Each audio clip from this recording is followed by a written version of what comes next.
Alright, welcome to another video from Just Two Dudes. My name's Louie. My name's Seth. I'm the dad. I'm the son. Alright, this Heroes game just bothers the stuff out of me. I don't get it. We've had to retake this video like 3 or 4 times. Because I can't quit cussing. and it's just a bad idea. Yeah, I mean, you know, if it was going to be a Heroes game and maybe they were going to honor military, yeah, like honor or military or something like that. That'd be a cool thing to get a part of. But just the theme, not for a rivalry game. Yeah, even if they called it Superheroes game and like Batman was the guest coin flipper. Wow. That's Anyway. funny. Can you imagine Batman down there, heads or tails? That's funny. I don't care. That's funny. What? Anyway. Alright, yeah. So basically, as you can see, this is another one of our videos where we are just going to go. We're just going to talk about things Husker football, and we're just going to roll. Most of it from the big, well, some of it from the big some of it, yeah. it's Jared Crick. You know, the 3 guys we sent down there, Rex is pretty PC. You're never going to get much out of him. That's cool. Levante David. It's like almost soft-spoken and shy, almost. Yeah, needs... yeah, he was really kind of guarded. I just want to say one thing. I just want to say one thing. You know, I know we just did a video about Tanner Martinez. I really don't want to get going off on that.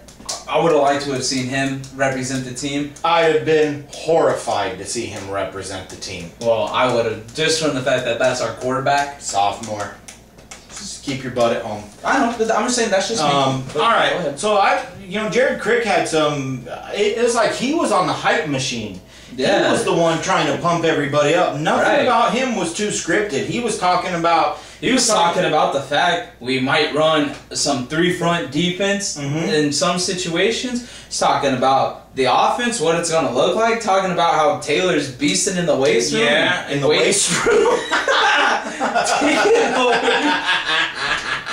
Beasting in the weight in the weight room. Taylor's... Oh, sweet. Okay, so... Alright, so anyway, Jared Crick.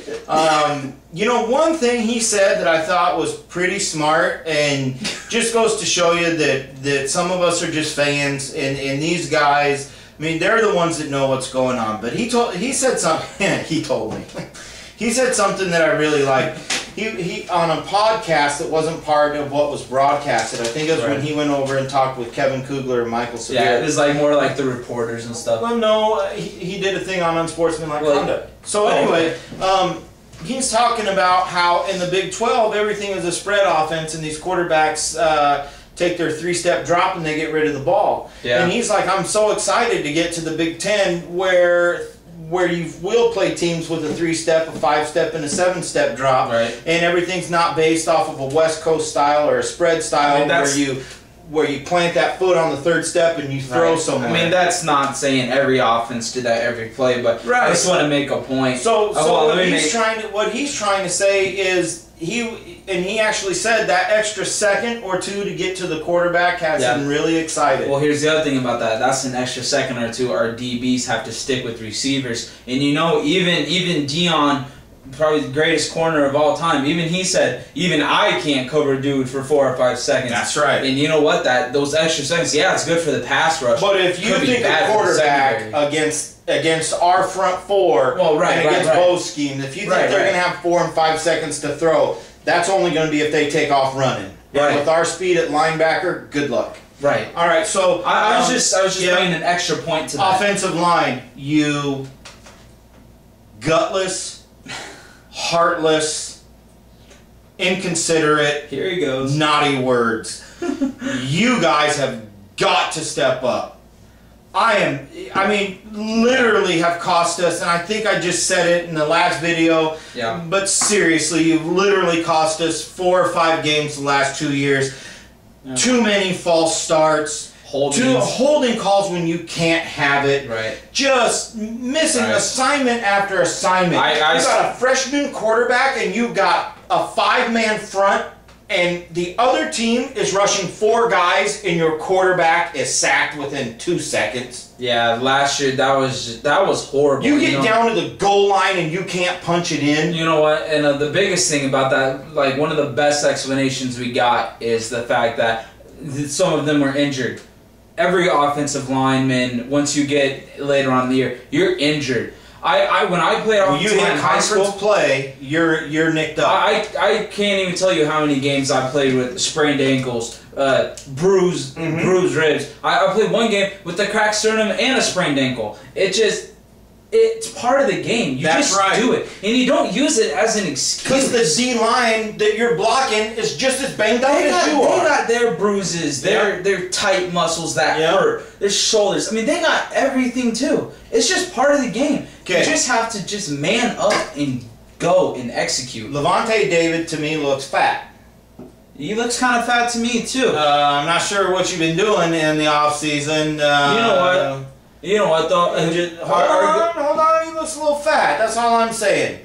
But I also know in the next 2 weeks, this is Nebraska, it's going to be 100 degrees outside. He's going to sweat all that off. 100 degrees the last 2-3 weeks. Yeah, and he's going to sweat that off. But here's the thing about Levante David. Levante David is one of those classic, and I know he only played 1 year, but he's almost like a classic Big 12 linebacker. Yeah. Undersized, but smart and fast. Yeah, smart, fast, gets to the ball, and when he's there, you know he's there. It ain't no dancing around with him. Yep. He gets there and he pops you. So if Levante puts on 20 pounds and loses a touch, it's not like when we're talking about Taylor Martinez. Yeah, I want to say Levante is not going to be playing the speed in the Big Ten. The offense doesn't. The offenses of the Big Ten are not as fast as where we're just coming from. Right, and another thing is playing. You know, I played linebacker in high school, and I will say one of the...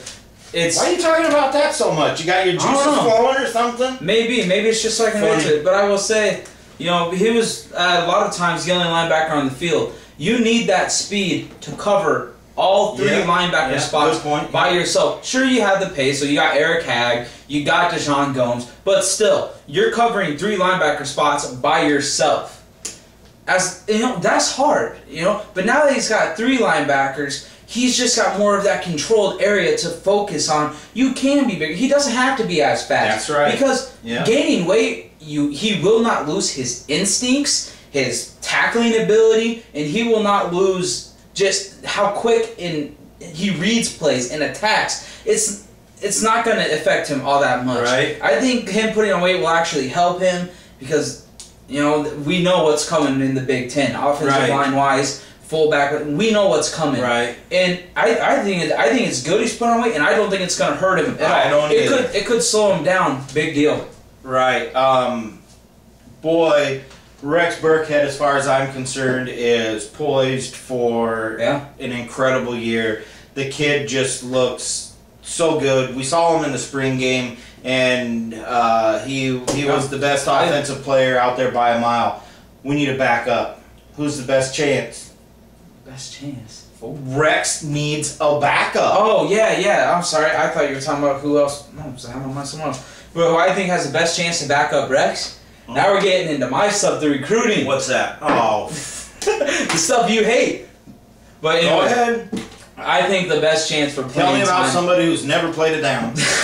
is going to be Braylon Hurd and Aaron Green. I think those 2 are going to be the 2 that really step up and are going to be the backups and split. They're going to each split the backup carries. Maybe even Amir Abdullah, but I just think right now Amir Abdullah is a little too small and a little bit unseasoned and unpolished yet because he played a bunch of numerous positions throughout high school. At least Braylon Hurd and Aaron Green, they've played running back their whole lives. You know, they already have that. And you know, you heard Rex talk about it. He said they're disciplined. They bring a lot of energy, a lot of athleticism. And you know, I heard him talking about Braylon Hurd and Aaron Green. Didn't hear a lot about Amir Abdullah. He's had speed. They're fast. Yeah, they are. And I think Braylon Hurd might have the best chance because he's a little bit of a thicker back. Okay. You know, Aaron Green's still kind of small and doesn't have a big boy body yet for a speed back. But Braylon Hurd kind of has that. And so I think he's going to have the best chance out of the 3 incoming freshmen. And another thing that I think is is interesting, and we've talked about this once before, but now as the season approaches and trips to Ann Arbor, Michigan start popping up, and Camp Randall, Madison. Yeah, stuff like that. Yeah. You know, Big Red used to take that one away game a year that was far away and kind of turn that into a vacation. Like last year, the Washington game. Yeah, there's going to be several of those a year now. And you know what? If people got the money and the time to travel, I hope you do, because the team needs you really bad. You know what? We always brag about Husker Nation. Mm-hmm. Now we're going to find out exactly how big Husker Nation truly is. And talking about Husker Nation,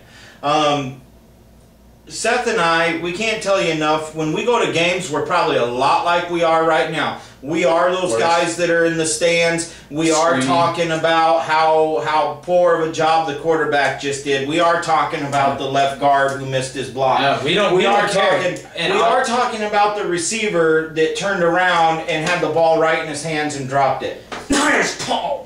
What?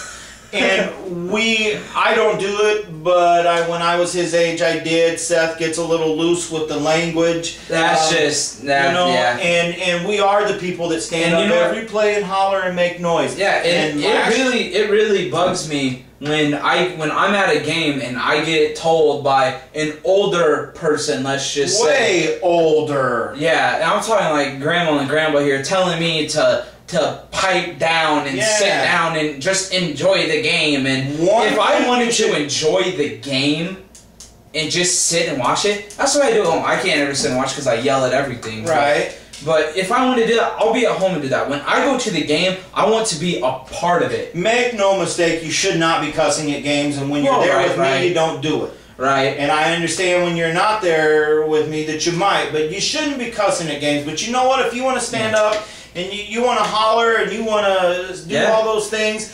so what? But it sucks when I find my seat and there's old people. Well, here's the thing.